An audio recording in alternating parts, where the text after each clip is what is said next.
ज्या संतांनी तुमच्या आमच्या कल्याणासाठी अवतारित व्हावं, जगाच्या मालकात आणि त्यांच्यात तीळ मात्रही फरक नसावा, आणि तो का नसावा याची व्याख्या तुकोबरा अभंगात सांगतात. का तो फरक नाहीये? देवात आणि संतांमधला फरक नेमका कुठल्या गोष्टीमुळे दूर झाला? अशी काय सामर्थ्यता होती की जगाच्या मालकाचा अधिकार संसारिक व्यक्तिमत्वाला सुद्धा मिळतो?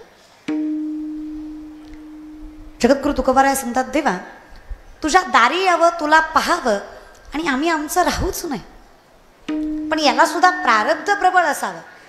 कारण ज्ञानोबाराय म्हणतात, बहुत सुकृताची जोडी म्हणून विठ्ठली आवडी. जगाचा मालक उगच आवडत नाही, किंवा सोहळे कीर्तनाचे करायचं असतील तर प्रारब्ध प्रबळच लागतं. आज विनोददादा बोराडेंच्या माध्यमातून हा सुंदर सोहळा इथं उभा आहे. हे त्यांच्या आई वडिलांच्या संस्कारांची पावती आहे की अखंडितपणे हा वैभव सोहळा त्यांच्यामुळे घडतोय. कारण हे माझं मत नाही आहे. जगद्गुरु तुकोबाराय सांगतात, माझ्या वडिलांची मिरासे गा देवा, तुझी चरण सेवा पांडुरंगा. मला हे कदाचित जमलं नसतं, पण हे वैभव निर्माण होत आहे. माऊली सांगतात, तैसेची वाट न पाहता वैसेची गावा न येता, बाळपणीच सर्वज्ञता वरीत यात. बाळपणीच भगवंतानं सर्वज्ञानं वरावं. वर याचा अर्थ आशीर्वाद, कृपांकित करावं. तेव्हा कुठं दृष्टी न फिरे. जगाच्या मालकाच्या समोर जाता येत आहे. देवाकडे जाणं एवढं सोपं नाहीच आहे. हे बघा, माणसंच गोळा करायची म्हटल्यावर काही अवघड नाही. लोकांच्या बुद्धिमत्तेची पातळी फार कनिष्ठ होत चालली आहे. बरं का सेलूकर, ह्या पाटलाऐवजी दुसरी पाटील बोलवली असती, ह्याच्यापेक्षा 10 पटीनं आली असती. फक्त विचारांची क्षमता तिथे नसते. म्हणून सामर्थ्याने आम्हाला कळावं कुठे बसावं, कुठे असावं, म्हणजे आमचं आयुष्य सुंदर असणार आहे. देवाचे हे द्वार तुझ्या दारी येऊन थांबता यावं, फार मोठं भाग्य लागतं.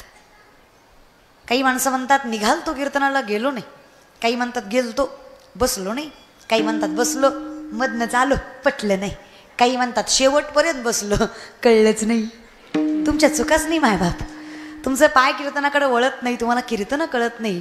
कीर्तनासारख्या धर्म मंडपात तुमचं मन सुखावत किंवा स्थिरावत नाही. खरंच मायबाप तुमचा दोष नाही. माऊली सांगतात, पूर्वजन्मीचं पाप तुम्हाला भजनाचा अधिकार देत नाही, त्याला पुण्य फार लागतं. आशा माझी नाही आहे. नामासी विनमुख तो नर पापिया, हरिविन धावयान पावे कोणी. मग तुकोबाराय सांगतात, तुका म्हणे नाड पाप ठाके हिताड. माणसं सहज विचारतात, ताई पाप पाप पाप पाप पाप म्हणजे काय असतं? सेलूकर, स्वतःचं चांगलं कळत नाही, याच्यापेक्षा मोठं पाप काय असतं? म्हणून तर विनंती आहे, गोमटे ते करा माझे भार ओझे तुम्हासी. आमचं चांगलं आमच्यापेक्षा ज्यांना चांगलं कळतं, तुका म्हणे माझे तुम्हा संतांवरी. कारण आम्हाला माहित आहे, करी लाभाविन निस्वार्थी प्रेम करताय तुम्ही. या बदल्यात आम्हाला फक्त एवढंच करायचंय, माझे चित्त तुझे, त्याच्या पलीकडे काहीच करायचं नाहीये. बरं कसं आहे ना देवा, तुला पाहिलं की अखंडितपणे तुझं मन होतं रे, पण पाहण्याचा दृष्टिकोन तसा पाहिजे. देव बघणं वेगळं आणि देवाला अनुभवणं वेगळं. संतांनी देवाला अनुभवलं, आम्ही फक्त देव पाहतोय. आणि देव दिसावा एवढं सामर्थ्य तुमच्या आमच्यात नाहीच आहे. कारण देव दिसायचं असेल तर माऊली सांगतात, सर्वागटी राम देहा देही एक सूर्य प्रकाशक सहस्त्र रश्मी. देव दिसतो म्हणजे कसा? भरला घनदाट हरी दिसे, जे जे दिसे भूत देते मानीचे भगवंता, भक्तियोग निश्चित जाणं माझा. माऊली म्हणतात, तुझ्या दारी आलो आणि कळलं मी कोण आहे. मी कोण आहे कळल्यावर कळलं तू कोण आहेस. तू कोण आहेस कळल्यावर कळलं मी नाहीच आहे. मी कोण आहे? अवतार पांडुरंग नाव ठेवले ज्ञानी, हरती ज्ञान राजा महाकैवल्य तेजा, सेवती साधू संत मनोविदिला माझा, हरती ज्ञान राजा महाकैवल्य तेजा. मी नाहीच आहे. मग कोण आहे मी? तुका म्हणे मज बोलविता देव आपुलिया बळे, नाही मी बोलत सका कृपावंत वाचा त्याची, साळुंकी मंजुळ बोलत सेवानी, शिकविता धनी वेगळाची. मी नाहीच आहे. तू असतो सांभाळतोयस, आणि असा सांभाळतोयस की तुझ्यात आणि आमच्यात अंतर ठेवत. शिक्षक होऊन गेले, गुरु होऊन गेले, मालक होऊन गेले, पण कुठलाच गुरु शिष्याला सगळं शिकवत, कुठलाच मालक दासाला किंवा चाकराला मालक करत पण मालक करीत एकमेव माझा विठेवरचा मालक आहे, जो त्याच्या प्रत्येक वैष्णवाला मालकाचा अधिकार देतो. एवढं त्याचं मोठं मन आहे. काय आम्ही करावं सांग. नो हे सारिता माऊली म्हणतात, माझ्या विठोबाचा कैसा प्रेम भाव आपणची देव होय गुरु. किती करशील विठ्ठला. पितामहा भीष्माने वचन दिलं कृष्णाला, काही झालं देवा तू शस्त्र उचलायचं नाही. अर्जुनाच्या रथाचा पाय गेला, बाणावर बाण कौरवाने मारला, देवाला सहन झालं नाही. देवाने सुदर्शन चक्र फिरवलं. भीष्माने विचारलं, देवच न रे, परमात्मा असून वचन मोडलंस. अरे तूच असं करावं, आम्ही काय आदर्श काय घ्यावा तुझ्याकडनं. भगवंताने सांगावं, पितामह मान्य आहे मला की वचन मोडलं मी, पण कायम लक्षात ठेवा स्वतःचं वचन मोडेल हा कृष्ण, पण भक्तावर झालेला अन्याय कधी उघड्या डोळ्याने. कोण आहेत आम्ही, पण मागे पुढे उभा आहे. आली आघात, मग काय हरकत आहे, माझे चित्त तुझे. कारण आम्हाला माहित आहे, घालून या भार राहिलो निश्चिंती निर्विले समती विठोबासी. खूप करतो देवा तू माझ्यासाठी खूप. पण काय झालंय, आजकालची पिढी अशी निघाली आहे, देवाला मानणारा माणूस मूर्ख आहे आणि देवाला न मानणारा माणूस शहाणा आहे. इट इज वेल एज्युकेटेड जो देवाचं अस्तित्व नाकारतो. इट इज अनएज्युकेटेड जो काकडा करतो. असं कसं रे दादा. आणि कुठल्या बेसिसवर. सायन्स, शिक्षण. माऊली म्हणले, सावध सांगे संतोषाला खोकड पुस्तकं वाचाय. अरे पुस्तकं वाचून तर खोकडी बिशाणी होतात. ज्ञानाचं म्हणाल तर उपजता ज्ञानी हे वर्म जाणून आले लोटांगणी चांग देव. ज्ञान कशाला म्हणावं, मोठं की देहाकृती उमटे निज ज्ञानाची पहाट फुटे सूर्या पुढे प्रगटे प्रकाश जायचा. व्यक्तीच्या अगोदर जे जन्माला येतं ते ज्ञान आहे, ज्याला आत्म्याचा काही एक संबंध नाहीये. आणि त्या ज्ञानामुळे त्या आत्म्याची ओळख आहे. आत्मा अगोदर आहे, ज्ञान नंतर आहे, पण आत्म्याच्या अगोदर ज्ञान जन्माला येत आहे आणि मग हे शरीर आहे, मग हा देह आहे. ज्ञानाचा आणि आत्म्याचा काही संबंध नाही. म्हणून तर तुका म्हणे एक मरणेची सरे उत्तमची उरे. कारण हे जरी गेलं तरी ज्ञान प्रबळतेनं आपला छापा सोडून जात आहे. पण ज्ञान कुठलं, ज्याला नम्रतेची सजावट आहे. त्या ज्ञानाचा काहीच फायदा नाही जिथे अहंकार आहे. आणि ॲटिट्यूड करावा तरी कशाचा रे. आज शिकल्या सवरल्या पोरांना विचारलं ना, का रे बाबा हायली एज्युकेटेड आहात, स्टँडर्ड मेंटेन करता, हाय क्लास लाईफस्टाईल आहे, श्रीमंत आहात, वेल सेटल्ड आहात, पण कधी भजन करताना दिसला नाहीत, ज्ञानेश्वरी वाचताना दिसला नाहीत. आजकालची पिढी फार कौतुकाने सांगते, I don't believe in God. Okay, no issue. तुम्ही देवाला मानत नाही यात काही वावगा नाही, तो प्रारब्धाचा भाग आहे. पण ज्या दिवशी देव तुम्हाला मानणार नाही त्या दिवशी हे जग तुमचं अस्तित्व सुद्धा स्वीकारणार नाही. हे सत्य तुम्ही नाकारू शकत नाही. मी जिवंत आहे याचं मूर्तिमंत उदाहरण आहे की देव आहे. अहम वैश्वानरो भूत्वा प्राणिनाम देहमाश्रित प्राणापान समायुक्त पच्चामिन्यम चतुर्विधम. चालवणं बोलवणं सोड रे अर्जुना, सूक्ष्मता लक्षात घे. तुझं अन्न पचवणारा जठरामधला अग्नी सुद्धा मीच. कसा नाकारशील मला. पंचमहाभूत मी, अनुरेणू मी, सुरुवात मी, शेवट मी, अनंत काल मी, तू ही मीच. हे सारिता मग विनंती आहे, दृष्टी न फिरे. जर सत्य परमात्माच आहे तर सत्य कधीही आनंद देत. आम्हाला ज्ञात असावं सत्य तू, सत्य तू, सत्य तू विठ्ठला. बाकी सगळा जगत भास आहे, इमॅजिनेशन आहे. पण हे कलियुग आहे, हिते प्रचाराला फार महत्व आहे. आमच्याकडे देव सुद्धा प्रचारावरच आहे. ज्या देवाचा प्रचार जास्त त्याला गर्दी जास्त. खरंय का खोटे. बरं जाऊ द्या, ते मरू द्या. मला एका साध्या प्रश्नाचं उत्तर द्या. तुम्हाला धरून आणलं का, बळजुबरीनं आलात का, 200 दिले का यायला. ते 5-6 महिन्यापूर्वी महाराज बरं का. बोलच की अरे खतरनाक बसलायत तुम्ही एकदम इगो मध्ये. तू बोल, मी आहे तू बोल, मी बसलोय तू बोल, मी ऐकतोय तू बोल, मी येत नाही कोणाच्या कीर्तनाला, तुझं नाव ऐकून आलोय तू बोल. अशा ॲटिट्यूड मध्ये बसू नका, काही फायदा नाहीये त्याचा. इथे फील करा, फील द मोमेंट. हसू वाटलं मोठ्यान हसा, रडू वाटलं मोठ्यान रडा, नाचू वाटलं नाचा. आता यांचं काही नाही, पण ह्यातली एखादी म्हणून नाचले असते ग, पण ज्याच्या संग गाठ बांधली तो गुणाचा नाही ग.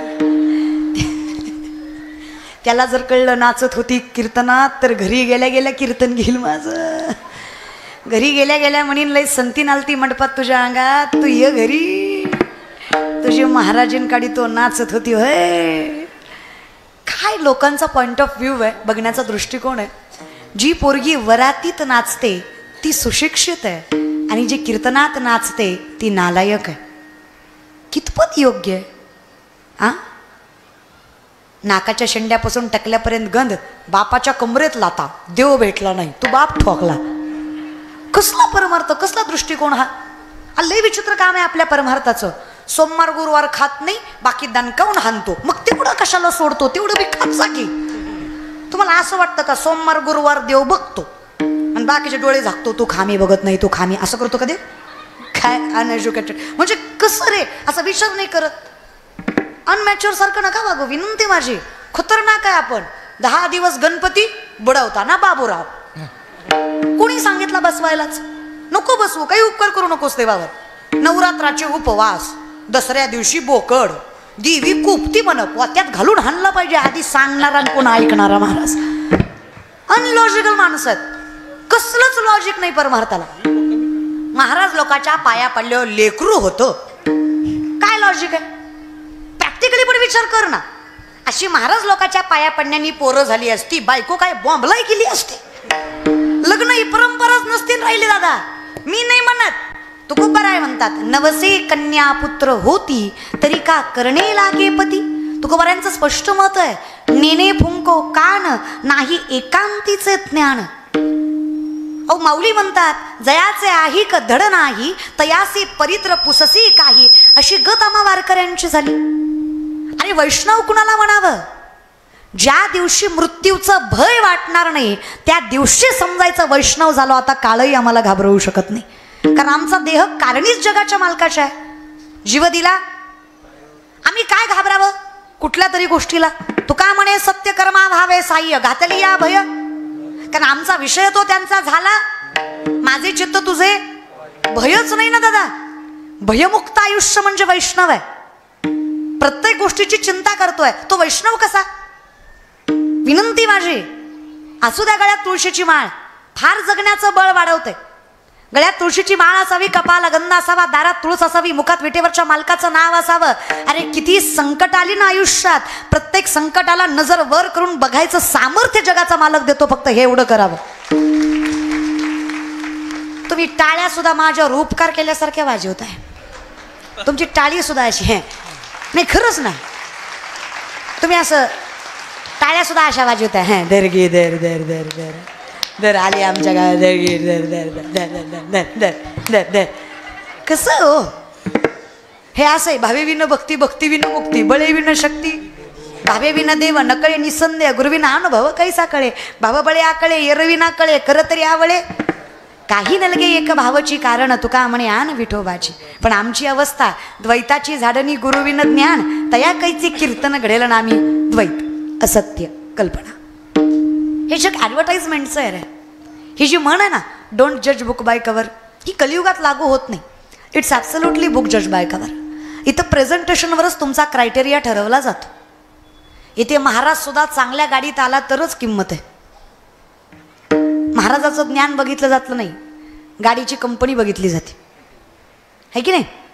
किंमत माणसांना नाहीच आहे. प्रेझेंटेशन आणि राहा की प्रेझेंटेबल. काय होतंय त्याला?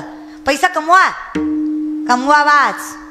भला मोठा बंगला असावा, दारात गाड्या असाव्या, मागे पुढे माणसं फिरत असावी, तरी सुद्धा गळ्यात तुळशीची माळ असावी आणि कपाला गंध असावा. ही श्रीमंत. किती कमावलं ना तरी जगाला सांगावं याच्या पुढं हे सगळं फिक्क वाटतं आणि याच्यामुळंच हे सगळं याची जाणीव आहे. कमवा रे, विनंती माझी. पैशाला लई किंमत आहे. नोकरी सरकारी असली ना, पोरगा किती बी काळा भंगारण, किती बी ढोला असू द्या, बायको त्याला नाजुकन गुरीच भेटती पाहिजे तशी. तुम्ही किती good looking, jawline, six pack, handsome, किती गुड नेचर असलं, किती चांगला स्वभाव असला, पण किशात दमडी नसली ना, छापऱ्या पुरीला सुद्धा म्हणावं लागतं, होय म्हण की, होय म्हण तू तरी, होय म्हण हुदी माझं बे, होय म्हण. काय रे, विनंती माय तुम्हाला सुद्धा सामर्थ्य टिकवा. यांचं तर जाऊ द्या ग, तुम्हाला तरी जगाच्या मालकाची आवड असावी.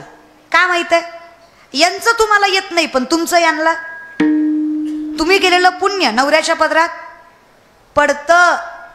पण तुम्ही काय काय घरातल्या बायकाच खतरनाक आहे त्या. तीच म्हणते नवऱ्याला, रविवार आहे आज आणा की, तुम्ही विका मी विका, ते लेकराला मी देऊ. असली बायको नसलेली बरी राव. तर हिच्या जिभेला एवढा चटका आहे, हे काय घर सांभाळणार आहे?